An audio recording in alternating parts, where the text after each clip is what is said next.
What is going on, everybody? Welcome to today's brand new installment of For the Love of Wrestling.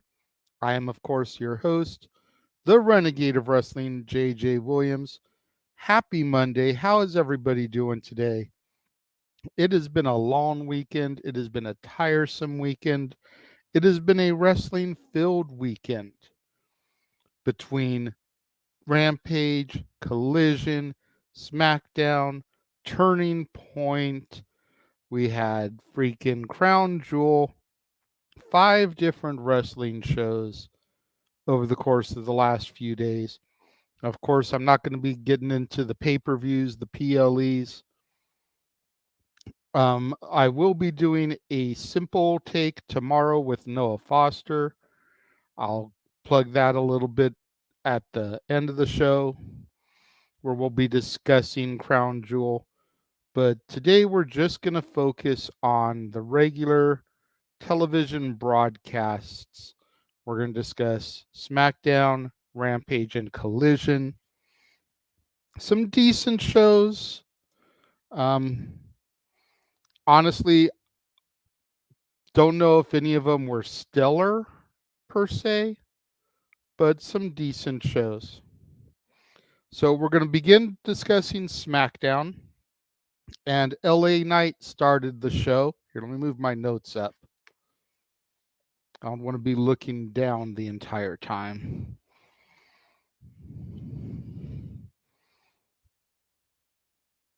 We're live, folks. Sorry about that. So LA Knight starts the show and he begins to talk about the week prior and how Roman tried to spear him but failed. Roman Reigns came out, interrupted the promo, introduces himself because he's kind of toying with LA Knight, talking about how they got off on the wrong foot. So let me tell you who I am. I'm Roman Reigns. I'm the tribal chief, the head of the table. He says he takes his breaks in order to allow someone to step up, but he never thought that it would be LA Knight. He talks about how the matches that he has are cinema and how he is the star, while Knight has people cosplaying as redneck versions of Roman's cousin, a shot at The Rock. LA Knight comes back and has a rebuttal stating that Roman has taken out all kinds of notable names, but he's coming from a different angle and he doesn't fire warning shots, so he better take him out or else the only bloodline that'll be seen is the one running down his face between his eyes. I thought that was a great line. I thought the cosplaying as redneck versions of his cousin was a great line, definitely helping to add fuel to the fire of maybe setting up that Rock Roman match. So, few different things. You know, those of you that have seen Crown Jewel, of course, know LA Knight was not successful. But again, that's neither here nor there. I'm not going to dive deep into Crown Jewel. That's what a simple take is for tomorrow. I see Jeff in the chat. What's up, boss man? Definitely been a busy weekend. Lots of wrestling to discuss, lots of reflection, and then stinking the thinking. Okay. Looking forward to hearing about what I missed on Friday and Saturday. Well, there you go. I'm glad that I am your source for these things. We then got a Kevin Owens and Austin Theory match, and Grayson Waller is on commentary for this. Felt it was a nice, hard-hitting match to kind of start off the action of the night. KO, of course, hit the pop-up powerbomb, followed by a stunner for the victory. I don't think there was ever a doubt KO was going to win. What's up, Big G in the house, too? Good to see you, Big G. We then had Kathy Kelly interview Bianca Belair, and she was talking about how it's personal now between her and Damage Control, who run in and try to attack her backstage. Of course, Bianca is supposed to have a match against Bayley later on in the evening and then challenge Io the following night at Crown Jewel. So they're trying to ambush her, take her out so that she's weakened for those matches. Logan Paul talks to the Street Profits backstage, and the Profits tell Logan that he didn't have to do Rey Mysterio the way he did. Didn't have to do him so dirty. And Logan says that he may do it worse come Crown Jewel. Again, those of you that have seen it know Logan Paul won the U.S. title. Smackdown Lowdown highlight video. Of course, Smackdown Lowdown airs on the Peacock app, generally immediately following Smackdown. And in this little video that they showed, Shotzi made a challenge to Piper Niven and Chelsea Green to a women's tag team match. But they tried to clown her, saying that she doesn't have any friends. So, like, who's going to put who's going to partner up with her? We then get Chelsea Green and Piper Niven versus Shotzi and Charlotte Flair. Oh, God, I hated this. Because I love Chelsea. I think she's awesome. I love Piper. I love Shotzi. I can't stand Charlotte. And of course, Shotzi gets, beat the crap out of her. So when she gets she's just getting completely destroyed. So when she finally gets the hot tag, here comes Charlotte Flair to single-handedly destroy the champs and get a victory. Non-title, granted, but still, like, you made the person that issued the challenge look like crap, and you made Charlotte look like $1 million, and she's already on a level. It's like you don't need to put Charlotte over anymore. You need to put Shotzi over and start building people like her as credible threats to the women's title.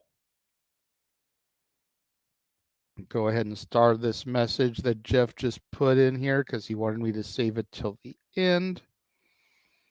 We then had Paul Heyman and Solo Sikoa come out, and Paul starts to put Solo over big time. The Enforcer, the Sergeant at Arms, says that he's going to lay waste to bodies, and there's none bigger or better than Cena. He starts talking about how deep his lineage with the Samoans is. Something that Jeff and I have been pointing out for the better part of the last year and a half, maybe 2 years, when it comes to Paul Heyman.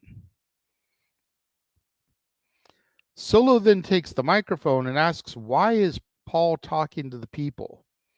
They're here to talk to Cena. Cena comes out, and Solo basically says that, he's pissed that he has to wait to fight Cena. And he's been given an order from the tribal chief to give Cena the microphone so that he can say goodbye to the fans, because he won't be able to at Crown Jewel. Cena then proceeds to roast Solo in 90 seconds on the mic. And while I'll admit some of the stuff that Cena said was funny, I don't know if that was the right thing to do, because while Cena lost at Crown Jewel, he basically buried Solo on the microphone. And I'm not sure if that's the way that should have been handled. Once he finishes burying Solo, he just tosses the microphone and leaves. Jeff says, from the Samoan SWAT team in 88 through the Bloodline in 2023, the Anoa'i family has been Paul's true dangerous alliance. There you go. And going back to the Charlotte thing, says, fan though I am of the Queen, you're right. Now it's time to get the new crop of talent over, and Shotzi is primed to break through. I mean, I appreciate the fact that you agree with me, because I know what a fan of the Queen that you are.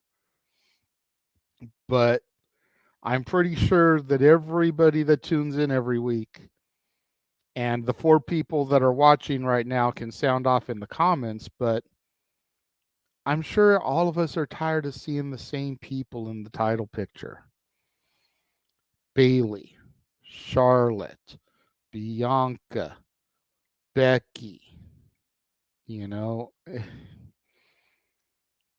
give us new blood. We got a little bit of that at Crown Jewel with the 5-way because Raquel got another shot. We had Zoe Stark getting a shot, but Kaden, Katana, Alba, Isla, Shotzi, Candice, Indy. Yes, I said Candice. Indy.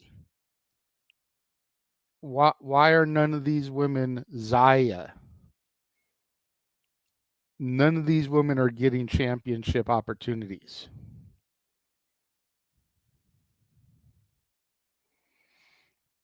I almost want Lola Vice to take her breakout tournament contract for a title shot and bring it up to the main roster to challenge either Rhea or Io. She'd get destroyed. Let me be real.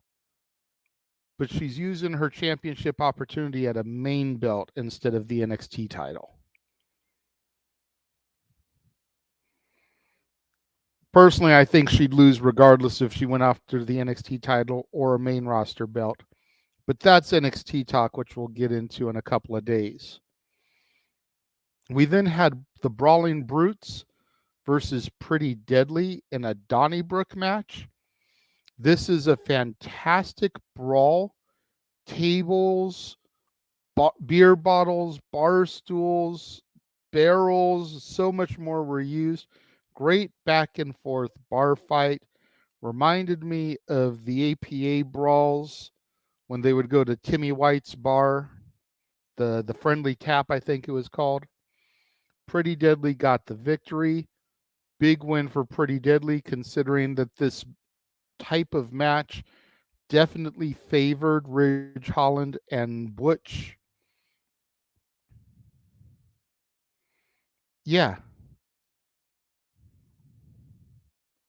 The fact that it took a few moments of hesitation to bring any women to the forefront of your mind says everything. They need to do better. We mention it all the time that when it comes to WWE, NXT has the best presentation of women's wrestling. Second only to knockouts in the States. Fight me if you want, but it's true. And WWE and AEW are about on par when it comes to the way they treat their women. WWE just isn't as predictable. They actually give their women main event matches instead of relegating them to, 625, 925 every week in one match. We then had Nick Aldis backstage with Paul Heyman. And Heyman tells Aldis to have lots of medical personnel on hand because this is the most savage version of Roman Reigns yet. And again, references the fact that he's been around a lot of Samoans. We then had a weigh-in for the Logan Paul Rey Mysterio match, trying to bring a little bit of credibility. This is something Logan Paul's used to with his boxing career. Logan weighed in at 213 pounds, Mysterio at 175. So right there, you've already got a 48-pound weight difference. They face off. Aldis says no contact after Logan pushes Rey just a little bit. They begin jaw-jacking, and then Rey Mysterio slaps Logan in the face and hits him over the head with a microphone. Now, correct me if I'm wrong, but those two things happened after Aldis said no contact. That's pretty chicken shit heel things to do. Why is Rey Mysterio presenting himself like a chicken shit heel? And Logan Paul's supposed to be the heel. Or has Logan Paul just completely mind-gamed Rey Mysterio, a 30-year legend of this business, to the point where Rey Mysterio can't help but retaliate? Like, either way you look at it, it's dumb. Either way you look at it, it's dumb. Main event was Bianca Belair versus Bayley. This was a fantastic match by both women. I thoroughly enjoyed it. If I'm being 100% with y'all, I forgot to write down the outcome and everything that happened in the match because my daughter was here and we were watching and interacting, and I forgot to go back, rewatch it so I could take notes on that one. So I do apologize, but I do remember it being a great match. Bianca and Bailey always have good matches. Overall, I would give this SmackDown go home probably a somewhere between a B minus and a B. Jeff says the benefit of hindsight, Logan doing what needed to be done to win, but then shaking Ray's hand, showing respect after the match. Yeah, of course. But yeah, I'd say about a B minus SmackDown show. It was a decent show, but some of the stuff that they were doing really made me scratch my head. And even having seen Crown Jewel now and going back and discussing some of it and talking about it, it's like, uh, I mean, the the big thing that really gets to me is the Rey Mysterio weigh-in and then Charlotte Flair. But I don't think that they're ever going to be able to do anything with Charlotte to present her to me in a way where I don't hate her. So I'm just going to have to chalk that one all up and call a spade, if you will, and not the Queen of Spades, Shayna Baszler, but it just is going to be what it's going to be. All right, so that is it for SmackDown. Before we get into Rampage, I'm going to take a quick little commercial break, give y'all a second, and show you all of the friends of the Jeff Meacham Network multiverse of media. With the boss man in the chat room, let me just say I haven't had a chance to re-edit so that it's got the X logo on the graphics just yet, boss man, but I am looking to do that today. So check out the friends of the multiverse, and we will be right back.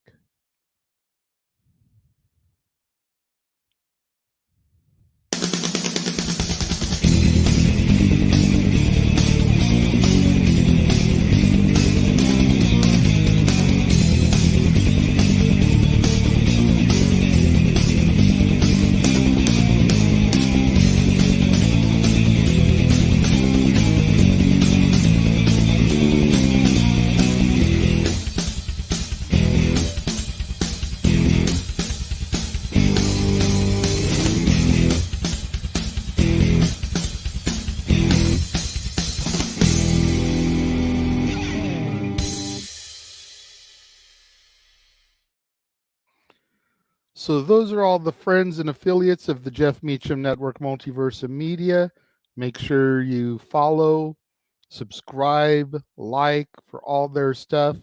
Datilla, Rangers of Wrestling, NoDQ.com, Greg Cherry Brand, Simple Man Brand, Noah Foster, Jay Hebert Studios, our good buddy James, Big Baller G in the chat room, Josh Mansfield, the Meltzer of the Multiverse, the Barkeeps for Stat Boy Sports Bar, Stat Boy Mikey and Stat Girl Dory Lou, and of course, the big boss man himself, not Ray Traylor, but Jeff Meacham.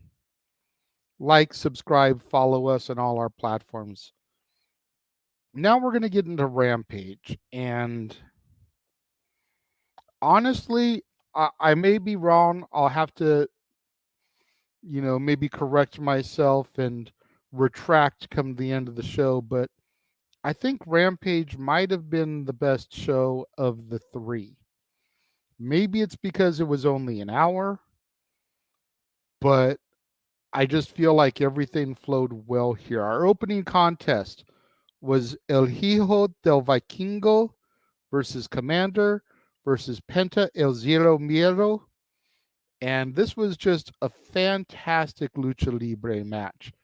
It was designed to celebrate Dia de los Muertos, the Day of the Dead. It had a bunch of spectacular high-risk offense that included a shooting star press that got countered into a code breaker, a poison rana on the hardest part of the ring apron there where the steel meets wood. You had a springboard into a Canadian destroyer, a combo Fear Factor gory special. It was just insane triple threat lucha action, and I found myself having to rewind a couple parts of it because I was just blown away by some of the spots that these guys were pulling off. Ended up being a second Fear Factor that allowed Penta El Cielo Miedo to get the victory. Not a huge surprise on him getting the W here. He's the one with the deepest roots, if you will, when it comes to AEW. So if you're going to have a match of this caliber for Dia de los Muertos, Penta going over totally makes a whole lot of sense for me. We then had a backstage interview with Jarrett and his crew, and Sanjay Dutt was the main one talking at the start. He's talking about the invitation that they gave to Ortiz to join the crew of them, but Ortiz refused. Jeff Jarrett then said a few words, and then Lethal took over and cuts a promo on Eddie Kingston and how Lethal is going to dethrone him and become the next Ring of Honor World Champion. Once they left, Ortiz walks into the shot, says his ears are burning because people are talking about him, and he'll deal with them next week. So I'm sure that's going to set up a match of some kind. We don't know exactly what at this point, but definitely going to further this storyline here between Ortiz and Jarrett and crew. Next match were the Guns, Austin and Colton, versus the Fallen Angel Christopher Daniels and Matt Sydal. This was a fun tag match between a couple of legends and the sons of a legend.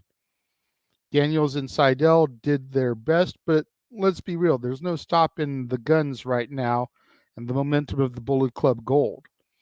Between Jay White and his feud with MJF and Juice Robinson being Juice Robinson and the Guns being a part of all the chaos, there's no stopping their momentum. The Guns were not going to lose this match, but it was fun.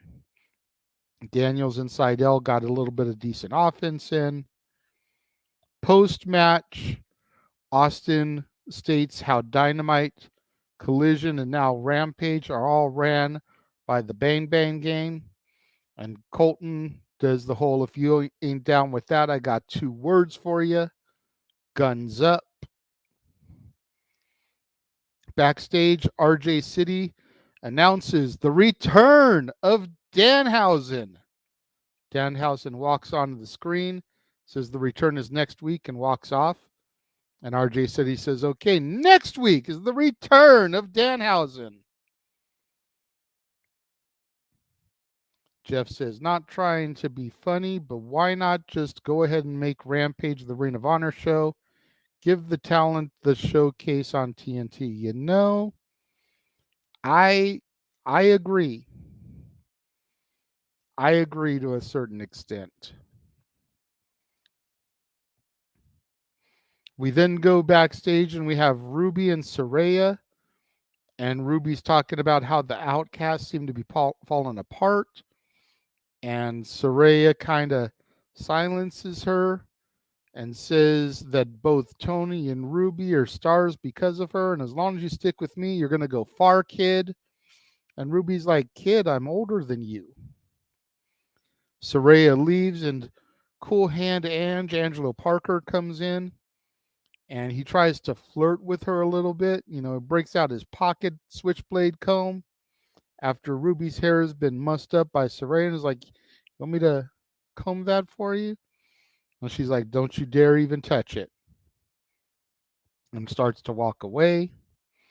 Continuing to build on the tension here. I hope we get something out of this, some kind of payoff between Ange and Ruby, because I do like both of them. Once she walks away, Daddy Magic Matt Menard comes into the shot and starts asking what happened on Wednesday. Ange says that he's not going to do this here. He doesn't want to bring up this stuff in public.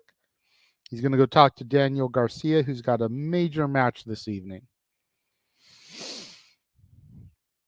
Emmanuel's here. What's up, Emmanuel? Ring of Honor needs something like NXT at this point of the game for AEW. Not really talked about for the hardcore fans. Yeah, I agree.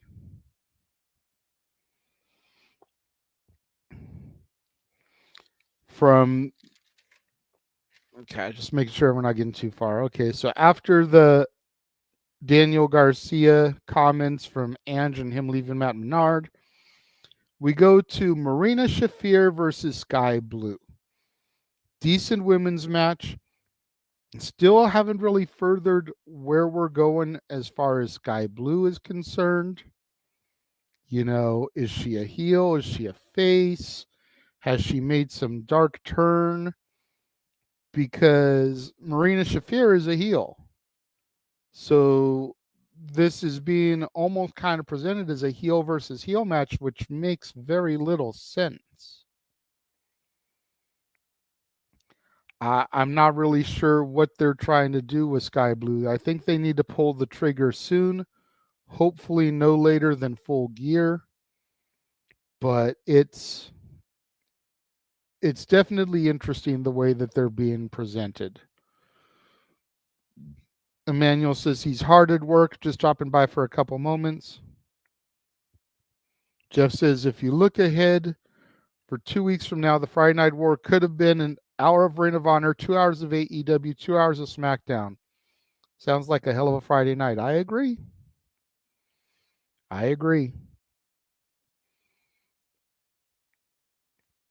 Definitely seems like AEW is trying to figure out the Sky Blue thing as much as we are. Yeah. I mean, she got the victory with the cold blue on Marina Shafir. Not surprised. Marina Shafir, going back to what we were talking about on Open Mic Night this past week, and if y'all missed that, it's in the archives of the Greg Cherry brand. It's in the archives of the Jeff Meacham Network, Simple Man brand, Jay Hebert Studios, and the Casa D18 Studios. But one of the first things that we discussed on the show as far as topics goes is what makes a superstar, and presentation, in-ring ability, mic work, and crowd connection. Marina Shafir has like none of those boxes checked. I'm not trying to be mean, but a lot of that is on AEW. She should be presented as their version of Ronda Rousey. But you barely see Marina Shafir on television because of her in-ring ability, which is nowhere near the level of what Shayna Baszler or Ronda Rousey's is. She has no mic ability, nor is she partnered with anybody that can be that voice of the voiceless for her. And because of all that, she's got no connection with the crowd. I'm just saying, Marina Shafir should be their Ronda Rousey, and they failed miserably with her. In internet bitching voice, how can AEW be allowed to bury Shafir when she's teaming with Ronda in Ronda's first match after leaving WWE? Thank you.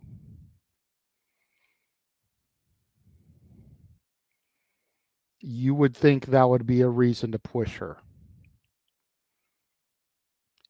And if Ronda's able to compete, then one would imagine her no compete clause is over. Why aren't you trying to bring Ronda Rousey into AEW to be a formidable team with Marina Shafir? I know Emmanuel would hate that, but Main event was Daniel Garcia versus Trent Beretta. This was a decent match, but why did it happen? Why was it my main event? Garcia made Trent tap out to the crossface, the crippler crossface, and then challenges MJF for a shot at the AEW championship, which we would find out was accepted, and this week on Dynamite, MJF will defend the title against Garcia.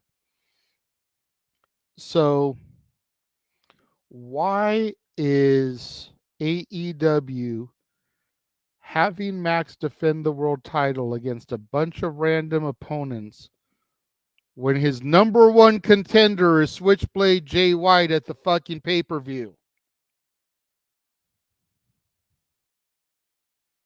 That makes no sense to me. Unless they're trying to do this thing where they want to give him more title defenses than Roman Reigns has done,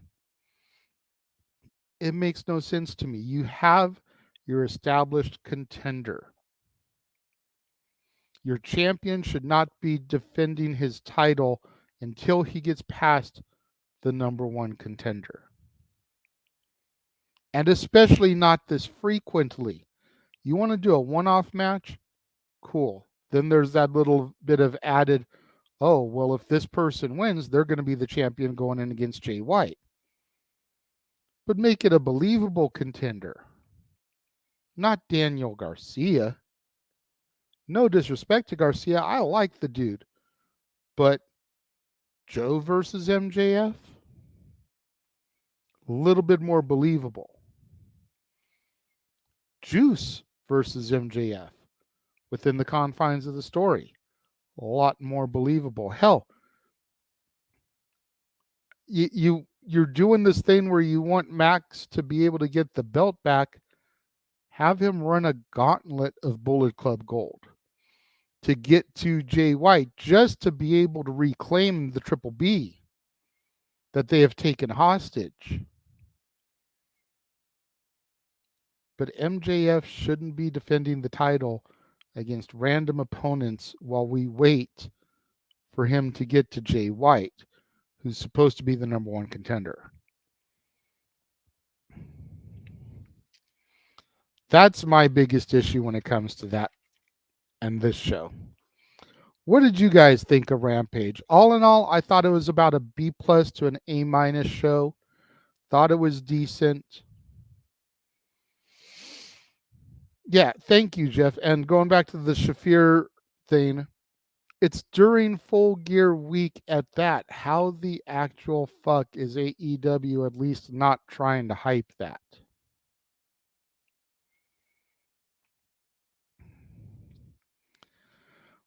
We've done 2 of the shows. We still have Collision to go. You're going to take one more quick little break here, and we're going to take a look at all the upcoming watch-alongs that are going to be available across the multiverse, kicking off with the Friday Night War on Friday, November 17th, the Rampage / Collision go-home show to Full Gear running opposite of SmackDown, and everything going up through Bash in Berlin next year that we already know about. Take a look at everything that's on the docket here for the Jeff Meacham Network Multiverse of Media as far as watch-alongs go.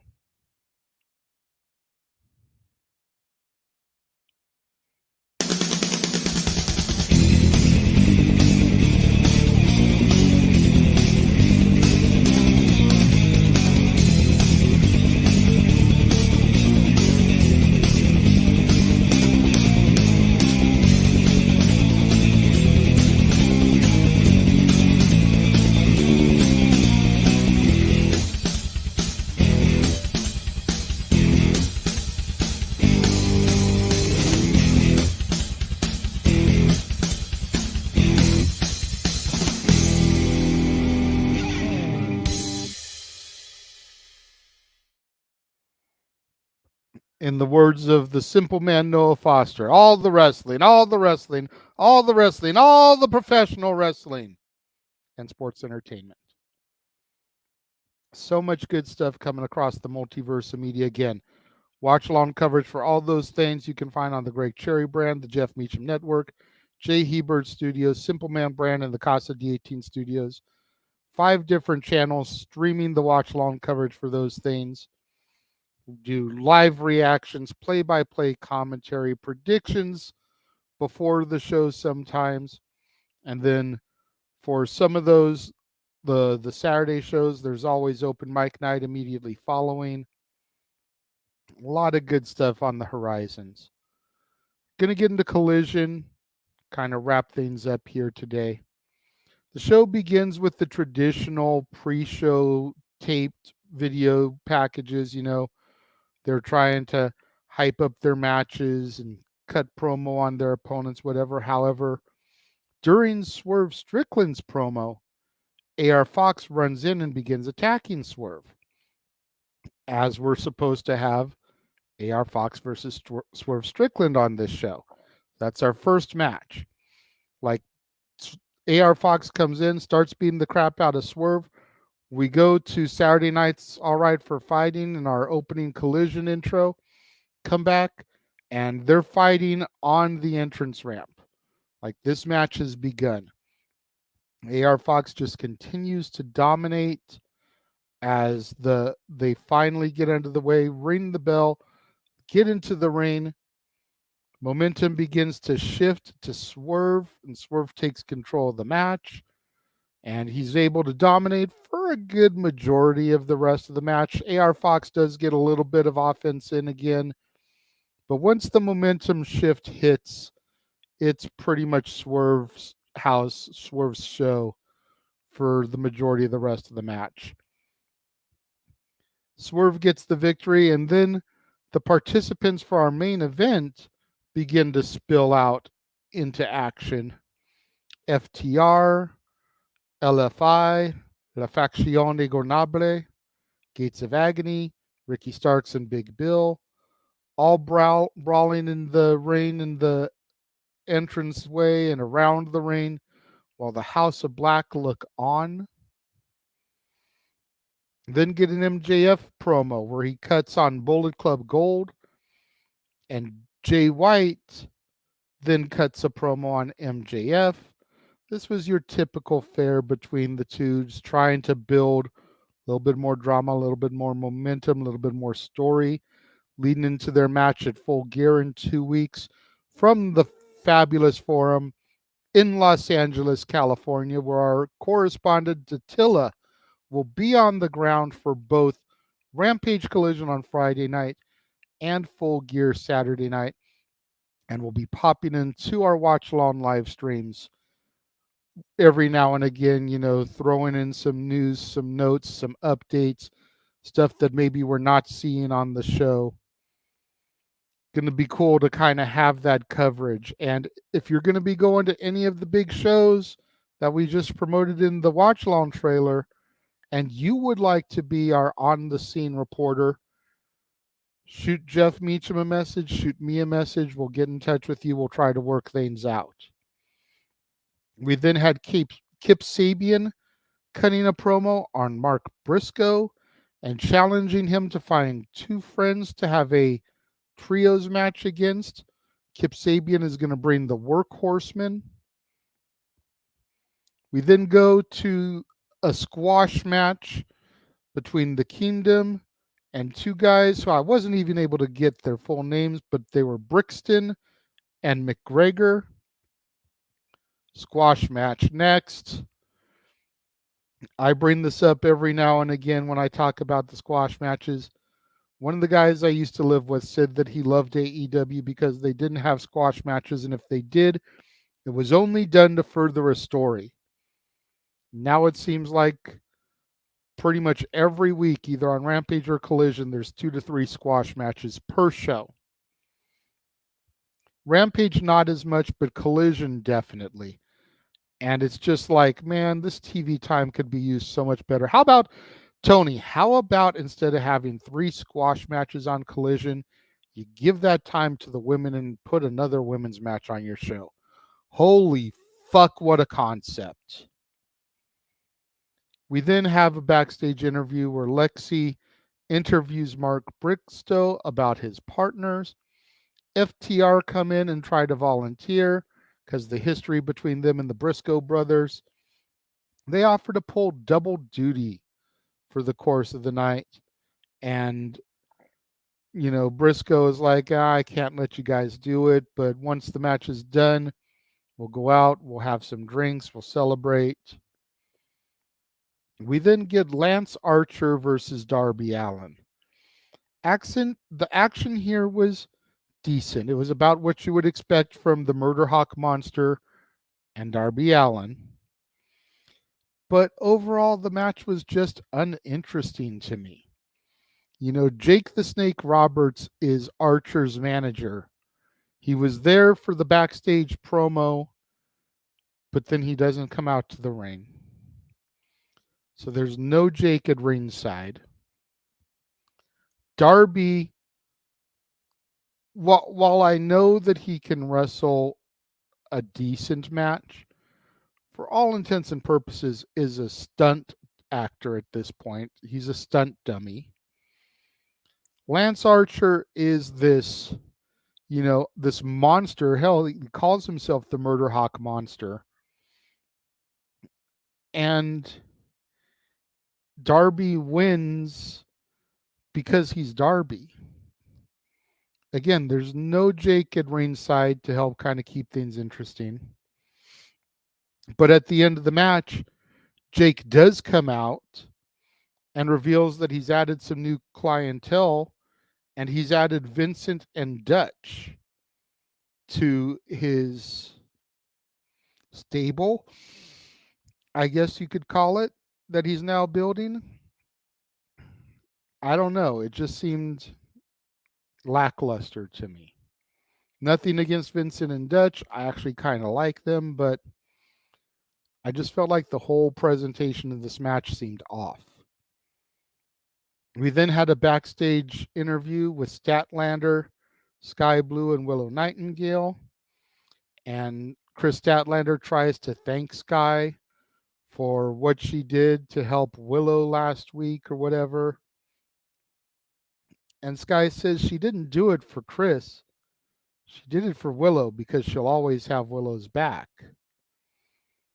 And Willow kind of, gets bubbly and energetic and thank you. And Sky Blue just kind of storms off the way she's been doing lately with her heel turn, emo-ness, whatever you want to call it, the dark side.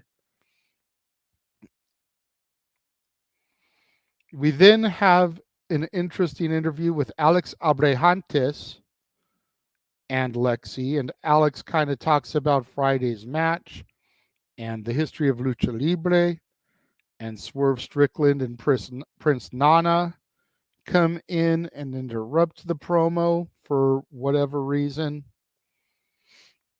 And Swerve tries to ruffle Alex Abrahantes up, and Alex says that, the one thing that Penta values even more than Lucha Libre history is his family. So he challenges Swerve to take on Penta El Zero Miedo on Dynamite.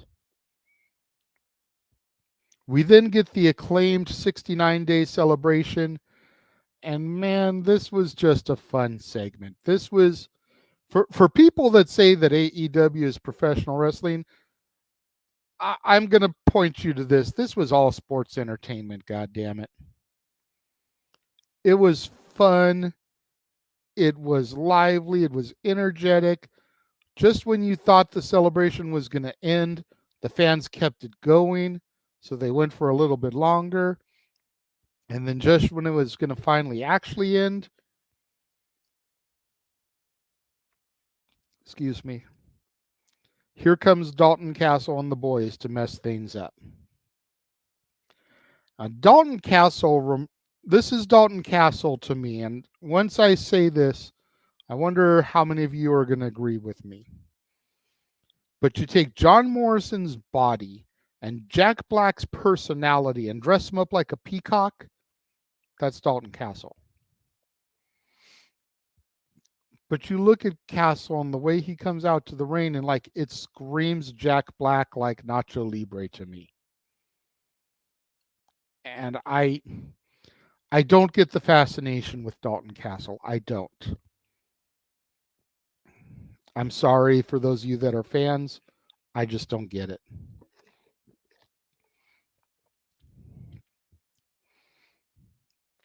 We then get an impromptu trios match as the Acclaimed and Daddy Ass take on Dalton Castle and the Boys for the titles. Again, this was more or less a squash match, just done to fill up time since Dalton went and crashed the party.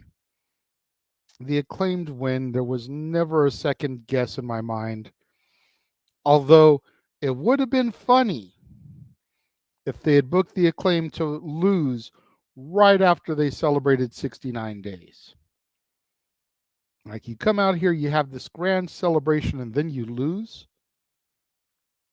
That would have been interesting. But let's be real, it just wasn't gonna happen.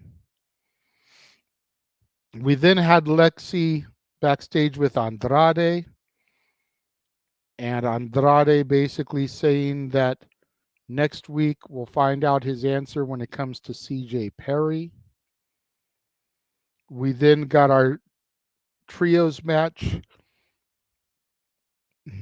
Another trios match.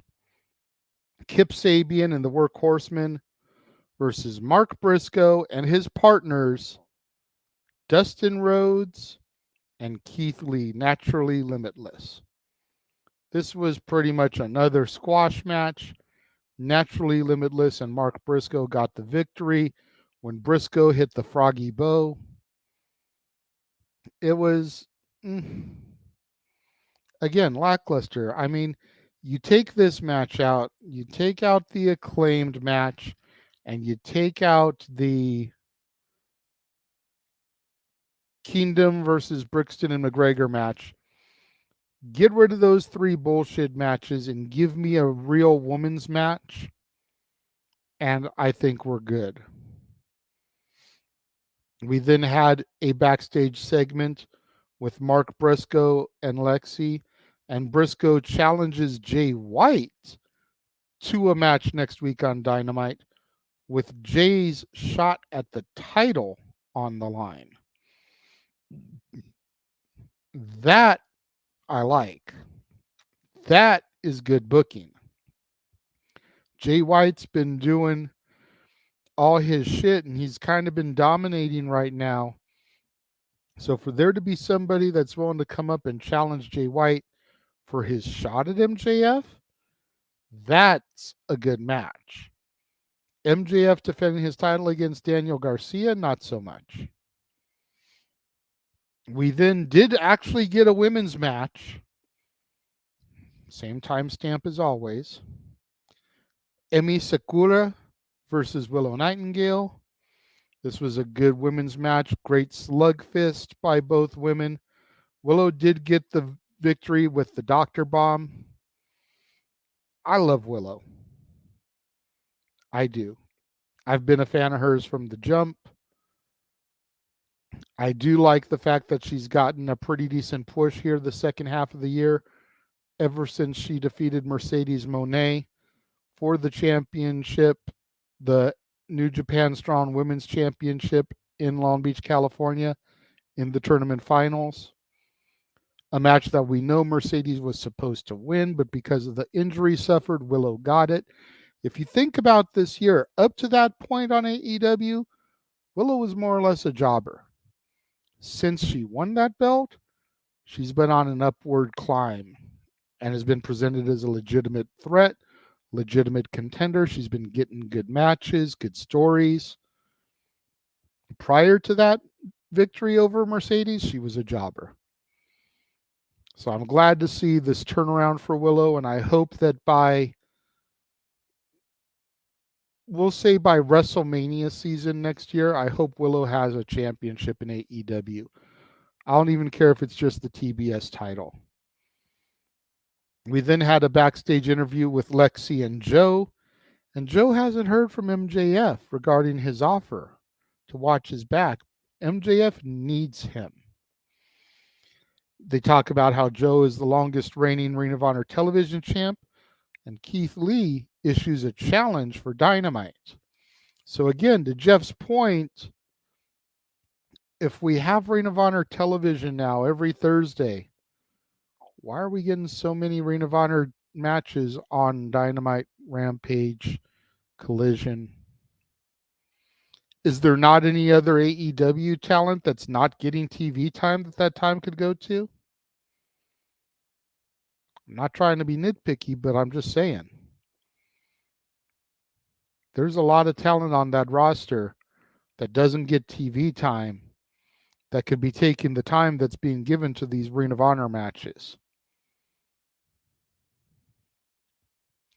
Main event time, 8-man tag, as it was Ricky Starks, Big Bill, and the Gates of Agony versus FTR and La Facción Ingobernable. This was another one that, if I'm being honest, shit was going on. Didn't take my notes for, but it was about as clusterfucky as you would expect with this many people in the main event. It was a good match. It was a fun match, but I don't understand the purpose of it. You know, are we trying to establish what the pecking order is for title shots here? You know, are what's the end game with all these guys in this match? It just didn't make sense to me.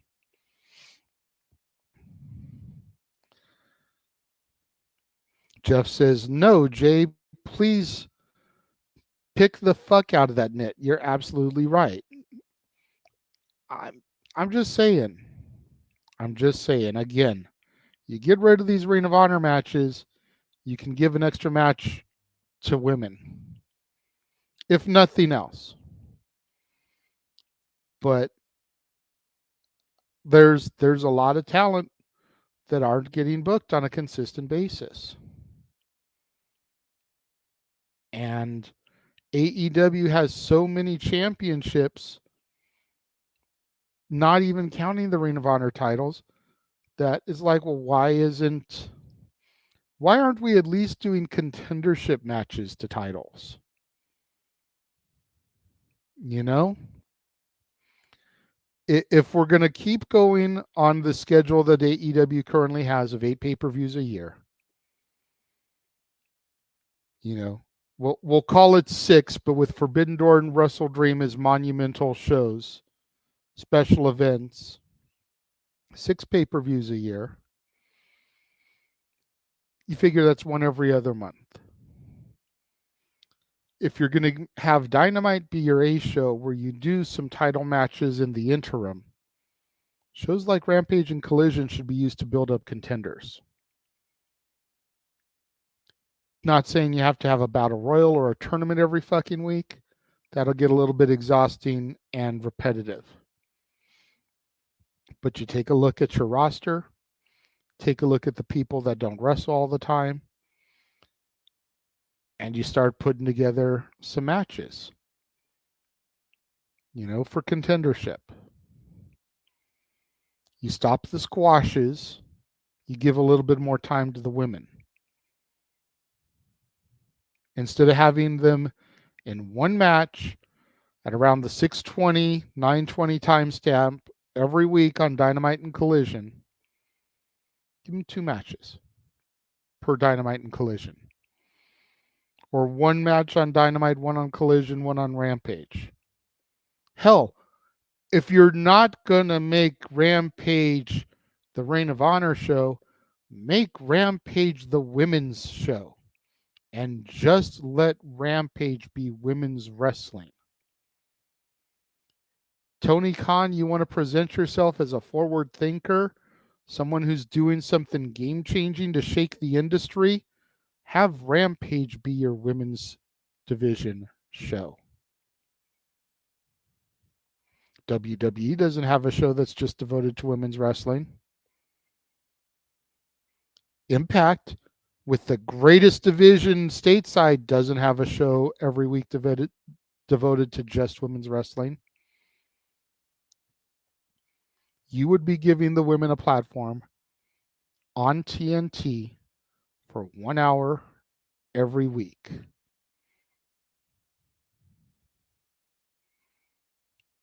Honestly, to me, it seems like a no-brainer. What do you guys think? Let me know. I'm going to run my final little commercial here where I'm going to show you guys all of the upcoming special events that are going to be on Open Mic Night in the coming weeks and months. When I come back, I'm going to check out what comments are left. We'll do a couple of other little quick plugs, and we'll get out of here. We'll be right back.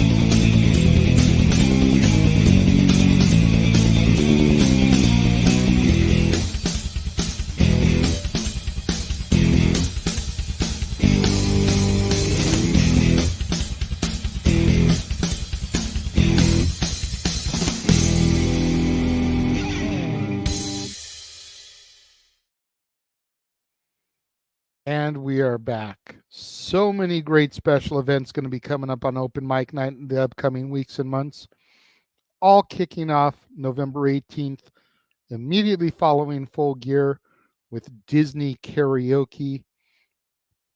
It'll be Once Upon a Dream for the majority of us, but for Noah, it'll be his Nightmare Before Christmas.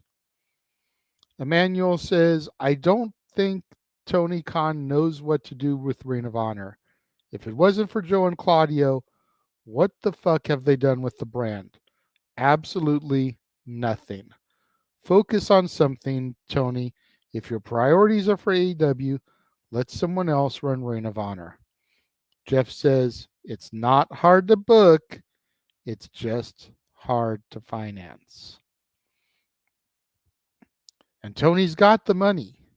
The problem is Tony wants to do the booking, but he books like a fan, not a wrestling personality. I saw a great meme today, and I posted it in some of my group chats for some conversation, but I think it hits the nail right on the head. WWE programming is like a dad joke. Yeah, you groan, but at least you understand the punchline. AEW programming is like an inside joke. You have to be a fan of the most obscure wrestling to understand what the fuck is going on. And I saw that and I processed it a little bit and I was like, this is dead on the nail. And I think that's going to be a topic this week on Open Mic Night. So if you want to see us get more in depth into that, make sure you tune in this week for Open Mic Night. Emmanuel says, let Arlene know what day for Price is Right. I know she wants to participate. I think we're going to wait right now, Emmanuel, at least until we get closer to Christmas. See what else gets thrown at us as far as watch-alongs for January before we try to narrow down an exact date for that. The reason that there are dates announced as far as the karaoke ones is because they're just the most logical dates. You know, the wrestling karaoke is always the open mic night prior to WrestleMania. The beach party one is the week before my birthday. The Halloween one is the Saturday before Halloween. Like, it just makes sense to schedule them those days. Jeff says, soon it's time for the Simple Man to sing Super Chats, JMN, Multiverse, Disney Karaoke. And Emmanuel says, the sad news is I'd rather see TNA than AEW at this point. I mean, that's kind of fair. I've said for the last couple weeks now, ever since Bound for Glory, let me see what happens with the first Impact after the revert back to TNA. Let me see how Hard to Kill goes. I might end up adding Impact coverage same bad time, same bad channel on Fridays, so that I can cover that as well and have Monday through Friday for the love of wrestling.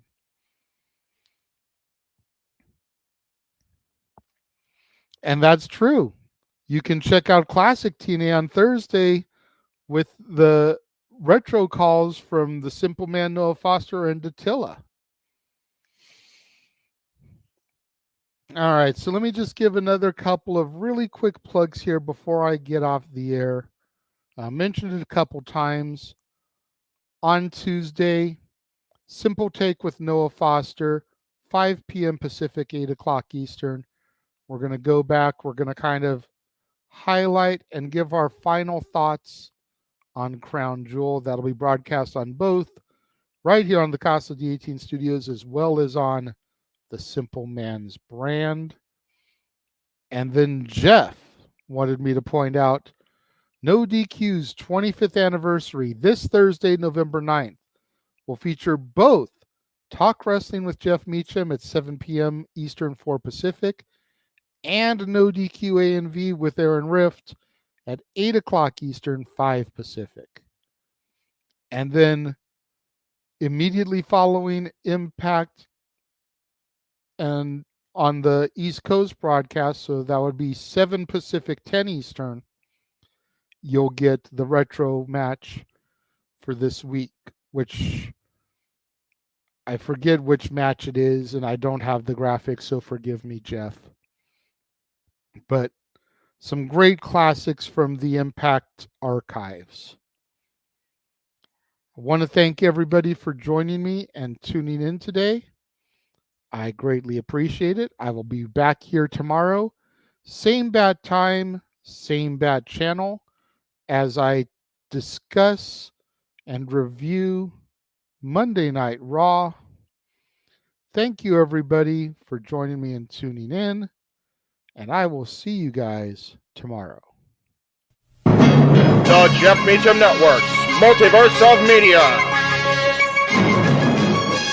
For over 15 years, the recognized symbol of excellence and the standard bearer in coverage of sports and entertainment. Thank you, JJ. Appreciate you.